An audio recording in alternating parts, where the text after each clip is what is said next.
nama saya Fiska Dewi Sarani dengan NIM 23411020126 dengan Prodi Ekonomi Syariah kelas 3 SYEE.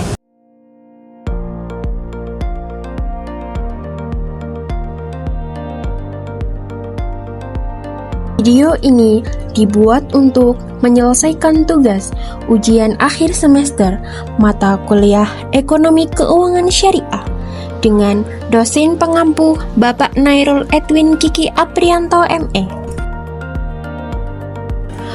Pada kesempatan kali ini, saya akan menjelaskan tentang investasi syariah, sebuah konsep investasi yang mengutamakan prinsip-prinsip Islam dalam pengelolaannya. Investasi syariah tidak hanya bertujuan untuk menghasilkan keuntungan, tetapi juga untuk memastikan bahwa setiap aktivitas keuangan dilakukan sesuai dengan nilai-nilai etika dan agama Islam, seperti menghindari riba, gharar, dan maisir.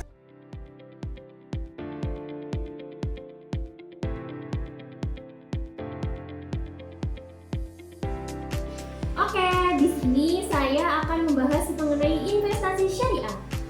Ada beberapa poin pembahasan yang dapat saya jelaskan. Yang pertama itu pengertian investasi syariah, lalu ada prinsip-prinsip investasi syariah, jenis-jenis investasi syariah, tantangan investasi syariah, dan peluang. Oke, materi yang pertama mengenai pengertian investasi syariah. Investasi syariah adalah kegiatan mengembangkan uang melalui pemanfaatan berbagai sumber daya dengan motivasi untuk mendapatkan keuntungan sejalan dengan prinsip syariah Islam.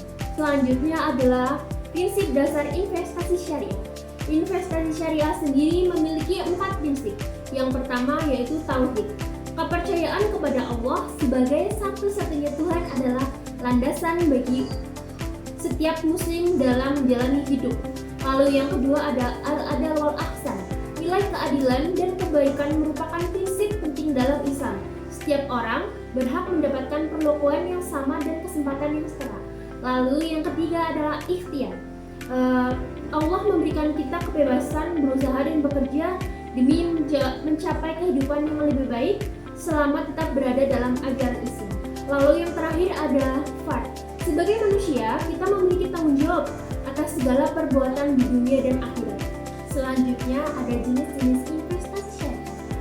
Beberapa jenis-jenis investasi syariah antara lain yang pertama yaitu deposito syariah.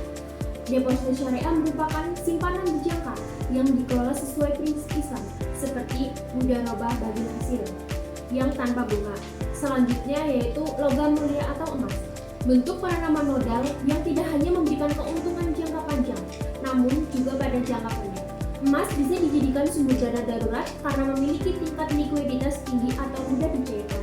Lalu yang ketiga ada saham syariah. Saham syariah merupakan efek berbentuk saham yang tidak bertentangan dengan prinsip syariah di pasar modal. Lalu yang keempat ada reksadana syariah. Reksadana syariah merupakan wadah kumpulan dana yang dikelola oleh manajer investasi di mana pengelolaannya sesuai dengan ketentuan dan prinsip syariat Islam. Setelah memahami jenis-jenis, pengertian dan prinsip, investasi syariah sendiri mempunyai peluang di masa depan yang sangat cerah. Investasi syariah semakin populer di kalangan masyarakat modern yang mencari cara berinvestasi yang sesuai dengan prinsip-prinsip Islam. Dengan adanya pilihan investasi syariah, investor dapat memastikan bahwa uang mereka ditempatkan dalam instrumen yang halal dan etis. Pentingnya investasi syariah juga semakin meningkat seiring dengan kesadaran masyarakat yang mematuhi nilai-nilai agama dalam kehidupan finansial. Tingginya minat terhadap investasi syariah juga didorong oleh kebutuhan untuk memastikan bahwa investasi tidak hanya memberikan keuntungan finansial, tetapi juga sejalan dengan ajaran agama. Banyak orang kini lebih memilih instrumen investasi yang tidak hanya menguntungkan tetapi juga berkah.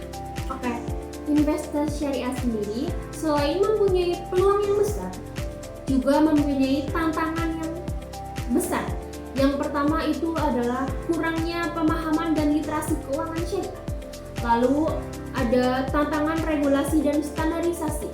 Meskipun Dewan Syariah Nasional yang memberikan fatwa dan pedoman, terdapat perbedaan interpretasi dan pengawasan berbagai lembaga yang kadang menyebabkan kebingungannya investor. Lalu yang ketiga ada keterbatasan pilihan instrumen investasi syariah.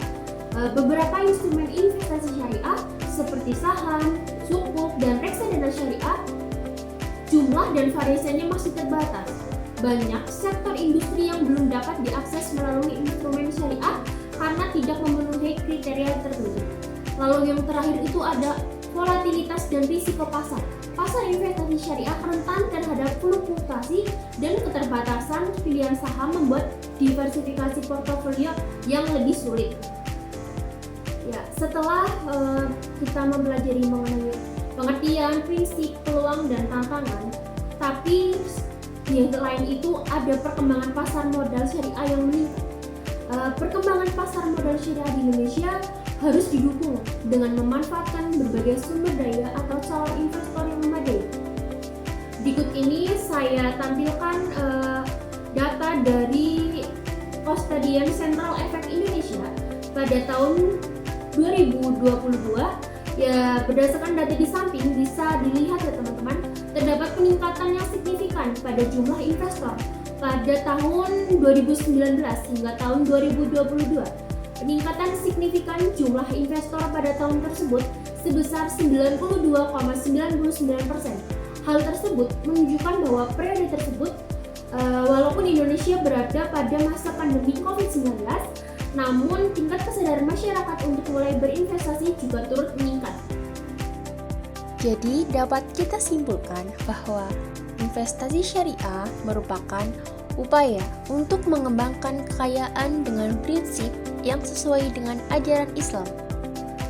Kegiatan ini tidak hanya bertujuan untuk meraih keuntungan semata, tetapi juga menjaga nilai-nilai etika dan moral dalam bertransaksi. Prinsip-prinsip investasi syariah seperti transparansi, pengelolaan risiko, dan larangan terhadap spekulasi memastikan bahwa setiap transaksi dilakukan secara adil dan bertanggung jawab. Adanya berbagai jenis investasi syariah seperti deposito syariah, emas, reksadana syariah, dan saham syariah memberikan pilihan kepada masyarakat untuk berinvestasi dengan cara yang halal. Di masa depan, peluang investasi syariah semakin terbuka seiring dengan meningkatnya kesadaran masyarakat akan pentingnya mematuhi prinsip agama dalam aspek finansial. Sekian materi yang dapat saya sampaikan, kurang lebihnya mohon maaf. Wassalamualaikum warahmatullahi wabarakatuh.